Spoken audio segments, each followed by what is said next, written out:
hot. This is number 159 of HN'P, and it may as well be 159 degrees. It's so hot, no one knows what the fuck they're doing. Recorded in central Pennsylvania in front of a live studio audience with your host Ian DiCarlo, this is Hoagies N Pierogis.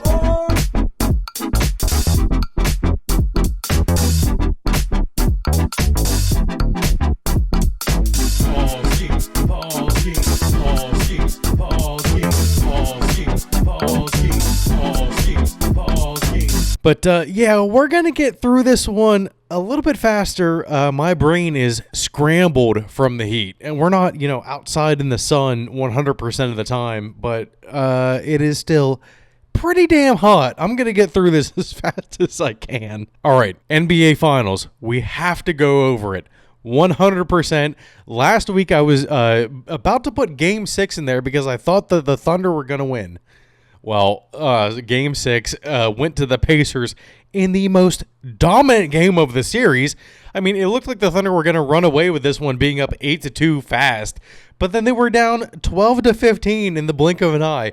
The Pacers took control for a while riding home court momentum, but the Thunder put a dent in their lead before the quarter was over. 28-25 Pacers after one. Spotty shooting in the first quarter for the Thunder, and nearly everything landed for the Pacers. And while the shooting didn't get much better, and Chet Holmgren was getting in his own head and messing up often, and the shooting was getting only better for Indy. The Pacers were up 48-35 with just under 5 minutes to go in the half. And then, holy fucking shit, the Pacers were stunting on these hoes. Damn!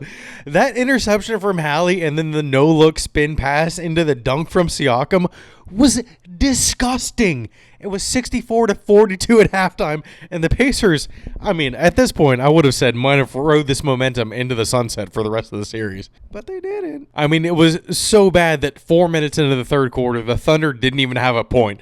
Luckily for them, the Pacers only had 4 points in that span.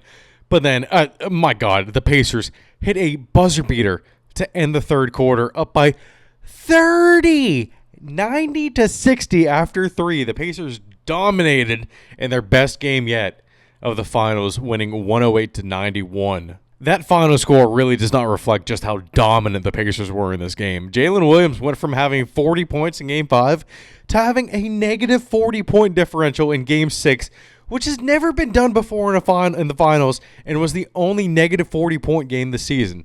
I don't fully know what that means, but even I know that that's bad. But then before Game 7, we had another blockbuster trade.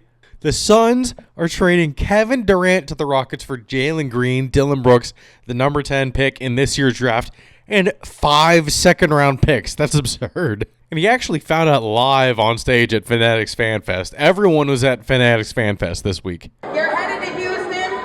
How does that sound?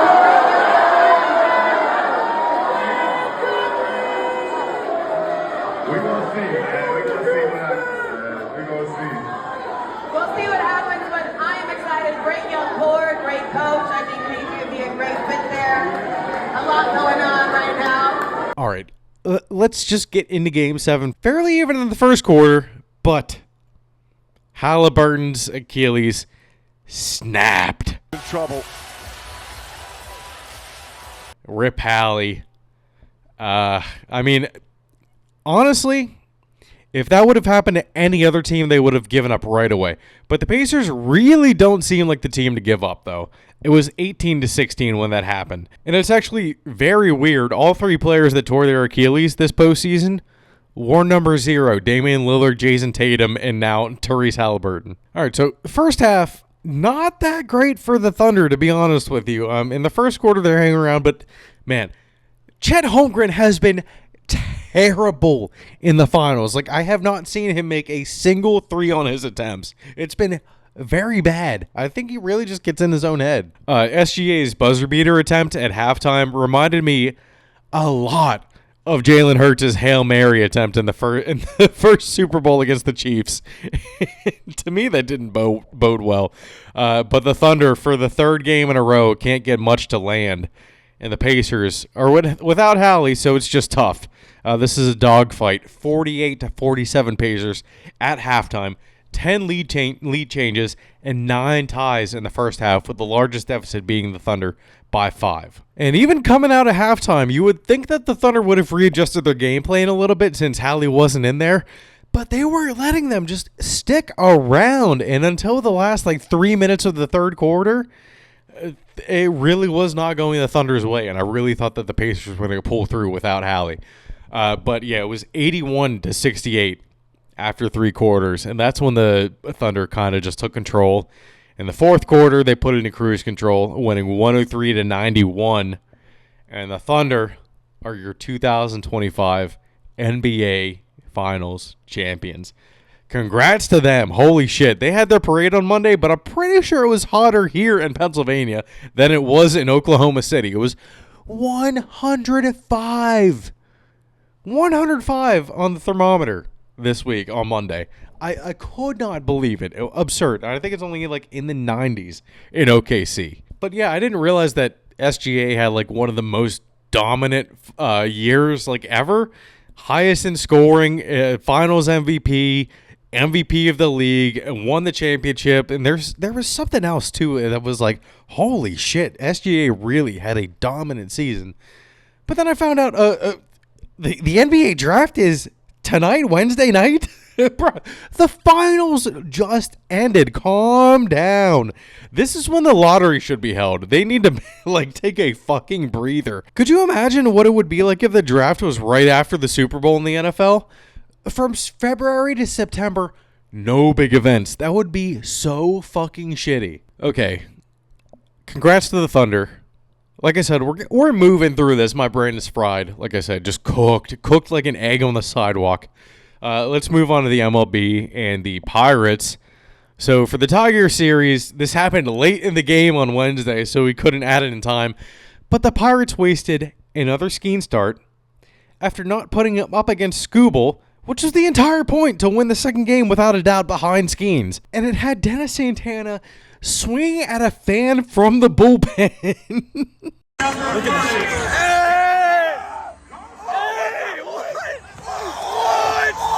Santana was suspended 4 games for this, but is appealing the suspension. I mean, did he even make contact? That is wild to swing at a fan, though. And, I mean, in addition, fans were taunting Tommy Pham and kicked out of the game after that. And then on Tuesday night, what the fuck is up with fans losing their minds lately, thinking that they can say whatever they want to these guys in public?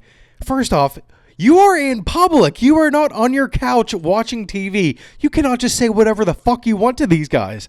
That's insane. A fan taunted Ketel Marte at the White Sox game about his dead mom on Tuesday, and he fucked around and found out because he was banned for life from all 30 ballparks. Good.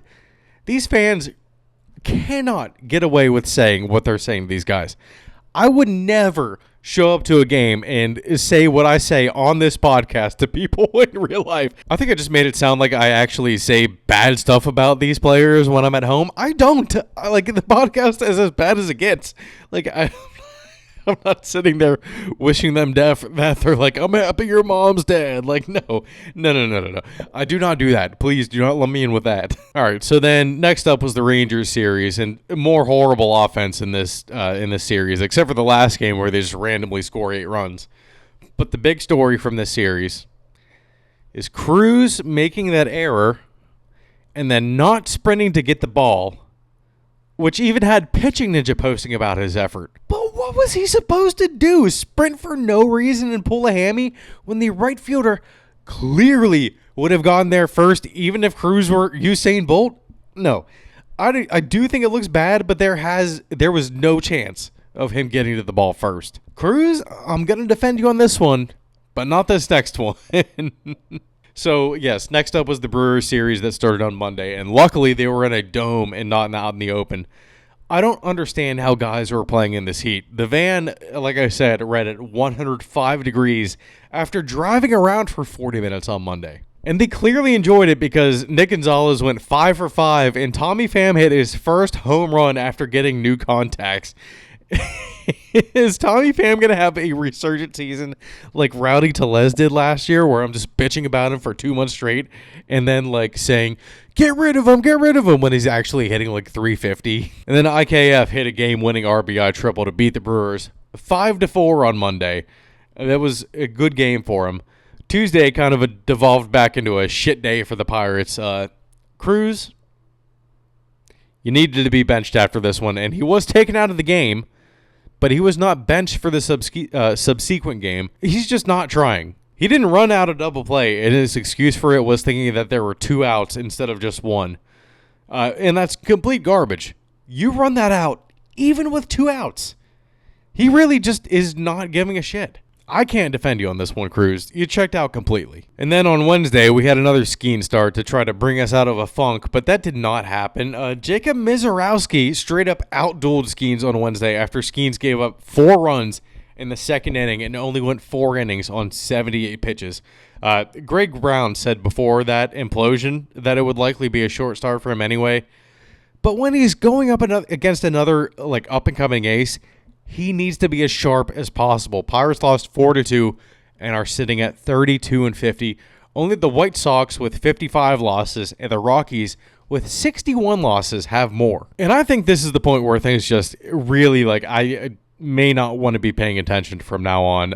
In the middle of that damn game, we got the news that Cherington has been talking to the Cubs about trading Mitch Keller. Why would you trade him when you're saying, oh, I still believe in this team? Why would you do that? He eats innings and does it effectively. Why would you even consider trading him in division for that matter? Fire Ben Cherington before he does something fucking stupid. The Cubs reportedly would also love to get their hands on David Bednar in that trade, but that would require a major league bat, no doubt. And if he doesn't, Ben Cherington, fucking leave. Leave before something bad happens to you. I am so sick of prospects from the bottom of other teams' barrels. Like, this prospect could be a 5-tool, 30 home run player. If he can figure out how to make contact, trade for guys that can put the fucking bat to the ball. It's not that goddamn hard. All right, end of Pirates rant. Let's go to Devers. Devers' debut against his former team, the Red Sox. Devers went 0 for 5 in the first game against the Red Sox, who have won 8 of 9 games at that point. The Giants won the next 2 games, and Devers actually had a home run in his second game there, so he's acclimating a bit. It's going to take some time. Now, someone who is hitting a bunch of home runs, and I might not have included this if I did not see his nickname, we got Cal Raleigh, a.k.a. Big Dumper. And you guys already know that I know about Big Dumper. So it's this one that I'm shocked about. Thicky Mantle. Cal Raleigh has to officially change his nickname to a.k.a. Big Dumper, a.k.a. Thicky Mantle. When I saw that, that was... Oh, chef's kiss. That was so good. Thicky fucking Mantle. Most home runs by a switch hitter since Thicky Mantle. When I saw that, I was dying. That is poetry. Thicky Mantle is so fucking good. Okay, on to college football. The only thing that I have from college football is that this player was just introduced for the first time at EMU.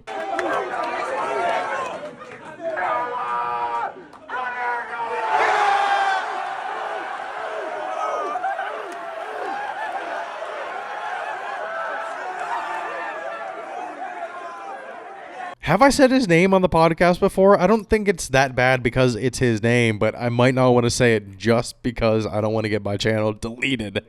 I'm going to choose EMU in College Football 26, though, and make him a first-rounder generational talent. All right, on to NFL. And like I said, there were a bunch of people at the Fanatics Fanfest.